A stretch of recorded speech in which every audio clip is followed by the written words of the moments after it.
Hi ನಮಸ್ತೆ, welcome back to Naikar ಕುಟುಂಬ Kannada YouTube channel. ಇವತ್ತು ನಾವು ನವಿಲುಕೋಸು ಪಲ್ಯ ಹೇಗೆ ಮಾಡೋದು ಅಂತ ತೋರಿಸ್ಕೊಡ್ತೀನಿ.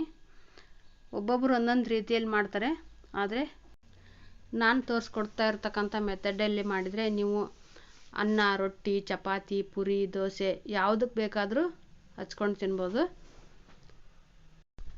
ಮತ್ತು ನೀವು ಯಾರ್ಯಾರು ನಮ್ಮ ಚಾನಲ್ನ ಸಬ್ಸ್ಕ್ರೈಬ್ ಮಾಡ್ಕೊಂಡಿಲ್ಲ, ಈ ಕೂಡಲೇ ಸಬ್ಸ್ಕ್ರೈಬ್ ಮಾಡ್ಕೊಳ್ರಿ. ಹಾಗೆ ಲೈಕ್, ಶೇರ್, ಕಮೆಂಟ್ ಮಾಡೋದನ್ನು ಮರಿಬೇಡಿ. ಪಕ್ಕದಲ್ಲಿರೋ ಬೆಲ್ ಐಕನ್ನ ಕ್ಲಿಕ್ ಮಾಡಿ. ಮೊದಲಿಗೆ ಇಲ್ಲಿ ನಾನೊಂದು 4 ನವಿಲುಕೋಸು ತೊಗೊಂಡಿದ್ದೀನಿ. ನೋಡಿ, ಸಿಪ್ಪೆ ಎಲ್ಲ ತೆಗೆದು ಈ ಥರ ವಾಶ್ ಮಾಡಿ ಇಟ್ಕೋಬೇಕು. ಆಮೇಲೆ ಈ ನವಿಲುಕೋಸನ್ನ ಇಷ್ಟು ಸಣ್ಣದಾಗಿ ಹೆಚ್ಕೋಬೇಕು, ಇದನ್ನು ದಪ್ಪದಾಗಿ ಹೆಚ್ಕೋಬೇಡಿ. ಇದಕ್ಕೆ 1 ಗೆಡ್ಡೆ ಈರುಳ್ಳಿ ಹೆಚ್ಚಿಟ್ಕೊಂಡಿದ್ದೀನಿ ಸಣ್ಣದಾಗಿ. ಆಮೇಲೆ 1 ಟೊಮೆಟೊ, ಕೊತ್ತಂಬರಿ ಸೊಪ್ಪು, ಒಂದು ಸ್ವಲ್ಪ ಕರಿಬೇವು, ಮತ್ತು ಎಣ್ಣೆ, ಸಾಂಬಾರು ಪುಡಿ, ಅರಿಶಿಣದ ಪುಡಿ, ಮತ್ತು ರುಚಿಗೆ ತಕ್ಕಷ್ಟು ಉಪ್ಪು. ನಾನು ರುಬ್ಬೋದಕ್ಕೆ ಅಂತ 1-2 ಪೀಸ್ ಚಕ್ಕೆ, 1-2 ಲವಂಗ ತೊಗೊಂಡಿದ್ದೀನಿ. ಮತ್ತು ಹಸಿ ಕೊಬ್ಬರಿ ಒಂದು ಅರ್ಧ ಬಟ್ಲು, 1 ಗಡ್ಡೆ ಬೆಳ್ಳುಳ್ಳಿ, ಅರ್ಧ ಇಂಚು ಶುಂಠಿ ಮತ್ತು ಹಸಿಮೆಣಸಿನ್ಕಾಯಿನ ಇದನ್ನು ರುಬ್ಕೊಂಡು ಬರಬೇಕು. ಮತ್ತು ಇಲ್ಲಿ ನಾನು ಒಂದು ಕುಕ್ಕರ್ ಇಟ್ಕೊಂಡು 4 ಸ್ಪೂನು ಎಣ್ಣೆ ಹಾಕ್ಕೊತಾ ಇದ್ದೀನಿ. ಈ ಎಣ್ಣೆ ಕಾದ ನಂತರ ಹೆಚ್ಚಿರ್ತಕ್ಕಂಥ ಈರುಳ್ಳಿ, ಟೊಮೆಟೊ ಮತ್ತು ಕರಿಬೇವು ಸೊಪ್ಪನ್ನ ಹಾಕಿ ಫ್ರೈ ಮಾಡ್ಕೋಬೇಕು.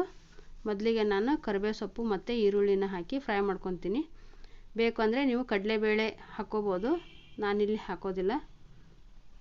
ನೋಡಿ, ಈ ಥರ ಫ್ರೈ ಆದಮೇಲೆ ಇದಕ್ಕೇ ಇವಾಗ ಟೊಮೆಟೊ ಒಂದು ಸ್ವಲ್ಪ ಹಾಕ್ಕೊಂಡು ಇದೊಂದು ಸ್ವಲ್ಪ ಅರ್ಧ ಬೇಯಿಸ್ಕೋಬೇಕು. ನೋಡಿ, ಈ ಥರ ಬೇಯಿಸ್ಕೊಂಡ್ಮೇಲೆ ಇದಕ್ಕೆ ಒಂದು ಅರ್ಧ ಸ್ಪೂನಷ್ಟು ಅರಿಶಿಣದ ಪುಡಿ ಮತ್ತು 1 ಸ್ಪೂನಷ್ಟು ಸಾಂಬಾರು ಪುಡಿ ಹಾಕಿ ಇದನ್ನು ಮಿಕ್ಸ್ ಮಾಡ್ಕೋಬೇಕು.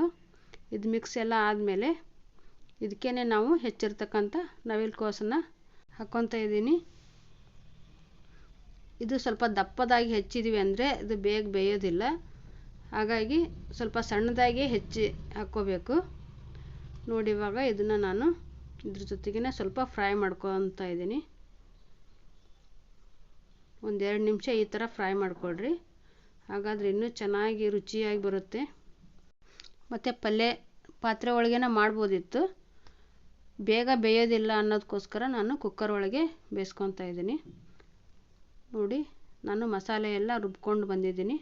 ಸ್ವಲ್ಪ ಈ ಥರ ಸಣ್ಣದಾಗೇನೆ ರುಬ್ಕೋಬೇಕು. ಇವಾಗ ಈ ಮಸಾಲೆ ಎಲ್ಲ ಇದಕ್ಕೆ ಹಾಕಿ ನಾವು ಚೆನ್ನಾಗಿ ಮಿಕ್ಸ್ ಕೊಟ್ಕೋಬೇಕು. ಮಿಕ್ಸ್ ಕೊಟ್ಕೊಂಡಾದಮೇಲೆ ಇದಕ್ಕೆ ನಾನು ಮಿಕ್ಸಿ ಜಾರನ್ನ ತೊಳೆದು ಸ್ವಲ್ಪ ನೀರು ಹಾಕ್ಕೊತೀನಿ.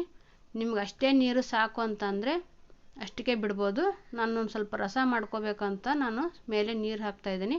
ಮತ್ತು ಇದಕ್ಕೆ ರುಚಿಗೆ ತಕ್ಕಷ್ಟು ಉಪ್ಪು ಹಾಕ್ಕೊಂಡು ಇದನ್ನು 3 ವಿಸಿಲ್ ಕೂಗಿಸ್ಕೊಂಡು ಬಿಟ್ಕೋಬೇಕು. ನೋಡಿ, ಇವಾಗ ಇದು 3 ವಿಸಿಲ್ ಆಗಿದೆ. ಇದನ್ನ ಇವಾಗ ಕ್ಯಾಪ್ ತೆಗೆದು ತೋರಿಸ್ತಾ ಇದ್ದೀನಿ. ನೋಡಿ ಎಷ್ಟು ಚೆನ್ನಾಗಿ ಬಂದಿದೆ. ಇವಾಗ ಇದಕ್ಕೆ ನಾನು ಕೊತ್ತಂಬರಿ ಸೊಪ್ಪನ್ನ ಹಾಕಿ ಮತ್ತೆ ಇದನ್ನು ಗ್ಯಾಸ್ ಮೇಲೆ ಇಟ್ಟು ಸ್ವಲ್ಪ ಕೈ ಆಡಿಸ್ಕೊತೀನಿ. 1 ನಿಮಿಷ ಬೇಯಿಸ್ಕೋಬೇಕು, ಯಾಕೆಂದರೆ ನಾನು ಇವಾಗ ಕೊತ್ತಂಬರಿ ಸೊಪ್ಪು ಹಾಕಿರೋದ್ರಿಂದ ಅದು ಸ್ವಲ್ಪ ಬೇಯಬೇಕು. ಹಾಗಾಗಿ ಇದನ್ನು 1 ನಿಮಿಷದಷ್ಟೊತ್ತು ನಾವು ಬೇಯಿಸ್ಕೋಬೇಕು. ಹಾಗೆ ಡೈರೆಕ್ಟಾಗಿ ತೆಗೆದು ಹಾಕ್ಕೋಬೋದು, ಆದರೆ ಈ ಥರ ಒಂದು ಸ್ವಲ್ಪ ನಾವು ಕುಕ್ಕರ್ ಬಾಯಿ ತೆಗೆದು ಕುದಿಸಿದ್ರೆ ಅದಿನ್ನೂ ರುಚಿಯಾಗಿ ಬರುತ್ತೆ. ಅದಕ್ಕೋಸ್ಕರನೇ ನೀವು ಇನ್ನೊಂದು ಸರಿ ಕುದಿಸ್ಕೊಳ್ರಿ. ಇವಾಗ ಪಲ್ಯ ಎಲ್ಲ ರೆಡಿಯಾಗಿದೆ. ನಾನು ಬಿಸಿ ಬಿಸಿ ಜೋಳದ ರೊಟ್ಟಿ ಜೊತೆಗೆ ಅಗಸಿಕಾಳು ಚಟ್ನಿ ಮತ್ತು ಕರಿ ಹಿಂಡಿ ನವಿಲುಕೋಸು ಪಲ್ಯನ ಮಾಡ್ತಾಯಿದ್ದೀನಿ. ಮತ್ತು ಇದಕ್ಕೆ ಸ್ವಲ್ಪ ಮೊಸರು ಹಾಕ್ಕೊಂಡು ತಿಂತಾಯಿದ್ರೆ ಇನ್ನೂ 2 ರೊಟ್ಟಿನ ಜಾಸ್ತಿ ತಿನ್ನಬೇಕು ಅಂತ ನೀವೇ ಹೇಳ್ತೀರಾ. ಹಾಗಾಗಿ ನೀವು ಒಂದು ಸರಿ ಈ ವಿಧಾನದಲ್ಲಿ ತಪ್ಪದೆ ಮಾಡಿ. ಮತ್ತು ಹೊಸದಾಗಿ ನಮ್ಮ ಚಾನಲ್ನ ಯಾರ್ಯಾರು ನೋಡ್ತಾ ಇದ್ದೀರಾ ಸಬ್ಸ್ಕ್ರೈಬ್ ಮಾಡೋದನ್ನು ಮರಿಬೇಡಿ. ಲೈಕ್ ಮಾಡಿ, ಶೇರ್ ಮಾಡಿ, ಕಮೆಂಟ್ ಮಾಡಿ. ಹಾಗೆ ಫ್ಯಾಮಿಲಿ ಫ್ರೆಂಡ್ಸಿಗೆ ಶೇರ್ ಮಾಡೋದನ್ನು ಮರಿಬೇಡಿ. Thank you for watching.